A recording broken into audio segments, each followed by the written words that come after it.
Part 4. We now arrive at the culminant example in the New Testament of the Greek term which is said to mean lose, perish, or destroy. Apolumi. I have sought to demonstrate that destruction in all the Bible never signifies anything more than death or worse than death. If any reader is not yet satisfied that I have proved my case, then I would beg him or her to take a look at Luke 13:31 through 34. The Pharisees had brought the Lord the information that Herod was wishing to kill him. In reply, the Lord tells him that it was incumbent upon him to be journeying for 3 days toward Jerusalem, adding, because it is not admissible for a prophet to be destroyed outside Jerusalem, as Rotherham reads. Perhaps it might be better to read, as the Revised Standard Version and others, away from Jerusalem, as Golgotha was just outside the city. Here the plain inference can only be that the Lord meant that he was about to be destroyed or about to perish. In at least 5 different verses do we read that the Pharisees wished to destroy the Lord. That's in Matthew 12:14, 27:20, Mark 3:6, 11:18, and Luke 19:47. I do not suppose they meant anything more than having him put out of the way by killing him, nor could the Lord mean anything more in saying that he too must be destroyed at Jerusalem. Some of the versions indeed exhibit a little nervousness regarding the term destroyed or perish here. To those who assume that destruction must be final and eternal, it must give a severe shock. Goodspeed says it is not right for a prophet to die outside Jerusalem. The 20th century version has it cannot be that a prophet should meet his end outside Jerusalem. Fenton reads, it cannot be expected that a prophet should be murdered outside Jerusalem. The Lord certainly meant nothing more than these 3 versions state. In the next verse, the Lord explains the word be destroyed or perish by saying, Jerusalem killing the prophets. The emphatic diaglott in verse 34 continues the word destroying instead of killing, as though the 2 words are the same in meaning. Bilton renders in the same way in verse 34.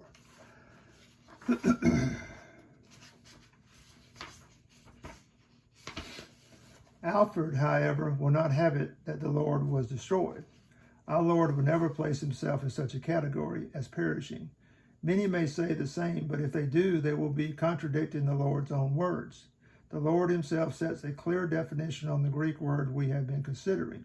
Destruction can cover as brief a period of 1 evening, 1 whole day, and 1 morning. It can cover a death in which the Lord's body did not even decay. During that very brief period, the Lord was simply lost to the world and to the Pharisees. It is my earnest hope that Luke 13:33 may demonstrate finally that in the Greek word rendered as lose, perish, or destroy, there is no necessary implication of coming judgment, suffering, punishment, or anything ignominious. Even the righteous perish, Isaiah 57:1, while the sinless one declared that he was to perish too. We have become so accustomed to thinking of perishing or destruction as part of the process which usually follows, namely the judgment and sentence pronounced, that we have been blinded to the simple meaning of the Greek terms we are considering. Yet the righteous one likewise perishes, but does not come into the judgment. I appeal once more to those who find an impassable barrier in the thought of destruction or utter destruction to face anew the fact of Colossians 1:20. Within the past 45 years, I have read no explanation of this verse, apart from the literal sense, which is anything but insipid and artificial. Near the end of the year 1912, I sent to Dr. E.W. Bullinger of Things to Come a long handwritten paper of about 17,000 words dealing with Colossians 1:20. In addition, I had asked him to consider the new magazine, Unsearchable Riches. But alas, here is part of his reply dated the 10th of December, 1912. As to Unsearchable Riches, you surely cannot have read it carefully, for it teaches the final salvation of Satan himself, and therefore utterly denies the force of such words as destruction, etc. Believe me, yours sincerely, E.W. Bullinger. Within 6 months, Dr. Bullinger had passed away, and it is most unlikely that he had changed his mind. How unfortunate that he never realized the limitations of the words rendered destruction and perish. Quite apart, however, from Colossians 1:20, I do not think that we allow nearly enough room for the knowledge surpassing love of the Christ. Ephesians 3:19. Do we not sometimes think that Paul was exaggerating here? Do we accept the statement as a divine fact of inspiration? To be sure, the divine love must ever greatly transcend the best human love. It is often contended that those who ignore or reject the divine love render themselves liable to destruction for slighting God's love. But would not such destruction be a slight upon the value and quality of the divine love? And would it not set the quality of the divine love far below the quality of the very best of human love? The finest of human love, though very rare, is a God-given gift. Were your love perfect, you would never observe the faults and shortcomings of the one you love. Any such faults would only increase your love and strengthen it. Nay, rather, such shortcomings would impel you to make every sacrifice possible with a view to the welfare and well-being of the loved one. You are misunderstanding your God altogether if you think his great love will ever fall or fail. 1 Corinthians 13:8. Love goes on being patient, goes on being kind. Verse 4. The love that cannot fail always succeeds because it cannot be defeated. And mark, such love is not conditional. We should love our enemies. Matthew 5:4. Why? Is it not because God still loves his enemies? But you would draw the line at the archenemy. That, however, would mean that God was not impartial, and we cannot think of God loving some of his creatures and not others, because God is love. 1 John 4:8. From John 3:16, one would imply that God's love for every human soul in all the world was equal. That is a perfect love. He did not give his son because he loved some better than others, but because all humanity is his creation and belongs to him. Nor would we be wrong in inferring that such a deity must love all his celestial creatures, even the archenemy. What is your objection to God having a deep interest in Satan? If you had created such a being, would you feel proud of annihilating him when you found you could not make him anew? We are never told of his death or his annihilation. What we are told is that he will suffer a real ordeal for ages. But while men are vindictive, God is never so. The ordeal must be for a good purpose. James W. Barlow of Dublin, in his essay on eternal punishment and eternal death, 1865, although he knew nothing about the ages and certainly did not believe in universal restoration, could yet say, none can perish eternally who have not wearied out Lord love surpassing the fondest earthly love.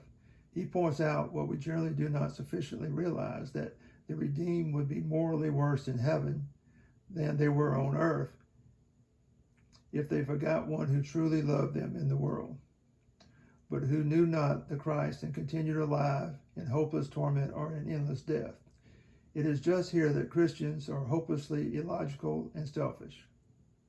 They are too good at counting their own blessings, thinking that their having been blessed so highly means that they are favorites of God.